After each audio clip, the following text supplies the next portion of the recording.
Hey everybody, how's it going? Wanted to talk to you about a few things. Easter's been kind of, I got a little depressed because I don't have any family living much, and my children are both lost, so it makes it tough sometimes.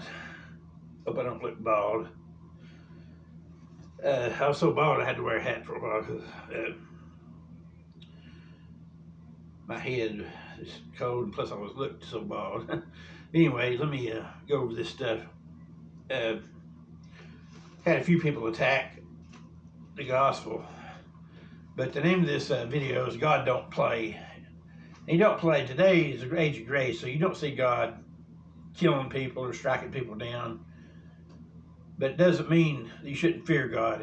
If you don't fear God, then there's something wrong with you, because God says the beginning of knowledge is the fear of God. So, but if you look back in the Old Testament, I've been reading in Exodus,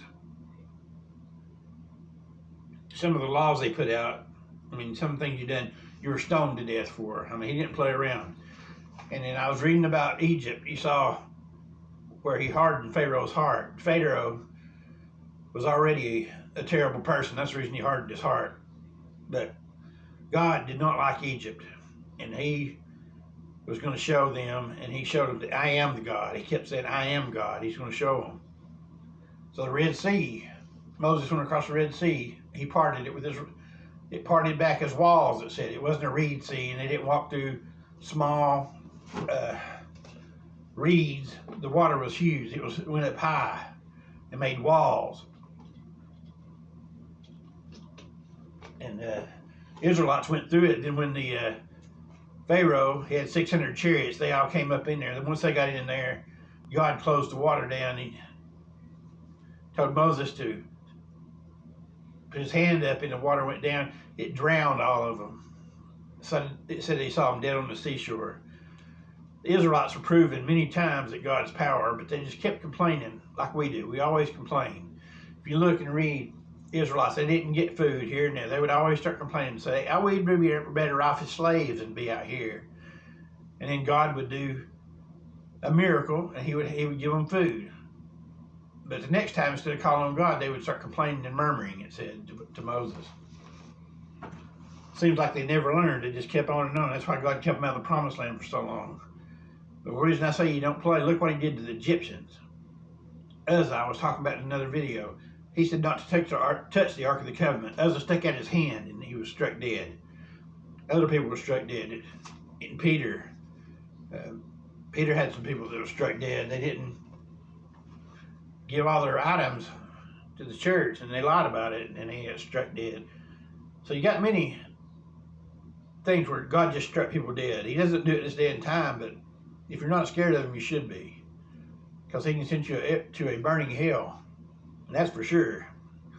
Hell is real, and then He had people questioning the gospel too. I was going to address that.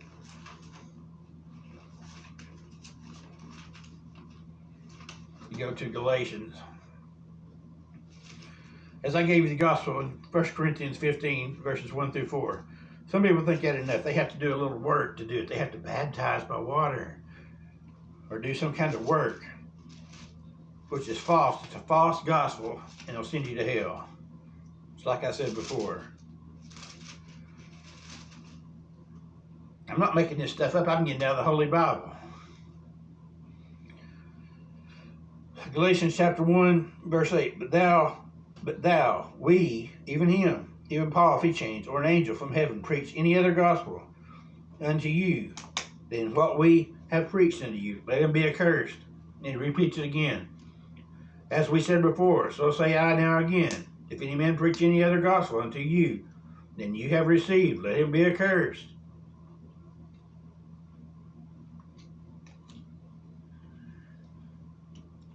Then you go on down, same chapter, and Paul says, for I neither received it of man, neither was I taught it, but by the revelation of Jesus Christ.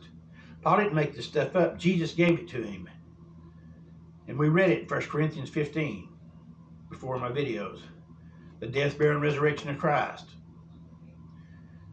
And Paul said it wasn't known in the corner. It didn't go in the corner and see it. People seen it. Over 500 brethren saw it. It was well proved that he rose. So you want to just believe it or not believe it, and you want to go ahead and add this gospel or take away from it, and you're sending people to hell. Either way you want to cut it, you're still sending people to hell. The gospel is exactly what I said it was. Like I said, God don't play. Now, in these day and time, if you do wrong, you're not going to get struck down dead, but you will lose rewards in heaven, and you also suffer loss here on earth. You reap what you sow nowadays. So get the gospel out, the correct gospel. And I wanted to just talk about that. And then I've been down and out, so I got back in the scriptures. I feel better. My mother and father both have gone on. I believe they were both saved, so that's a good thing. I'll get to see them again. But when you see holidays and like Easter and things, and you remember things you used to do with them, it's hard on you sometimes. But my goal is to keep on preaching the gospel to people and to get people saved. And like I said, I've got a video on here that tells people how to get saved. I'm going to make another one, updated one. But it's the death, burial, and resurrection of Christ. You believe that. Believe he died. He took your place on that cross for your sins. His blood is what washes your sins away. The death, burial, and resurrection. He rose after 3 days. And he was seen by many. It's not just a joke, guys. Hell is real. So just keep on doing what you're doing, and you lift up your eyes in hell like the rich man did. Or you can come to Christ, have everlasting life. Thank you.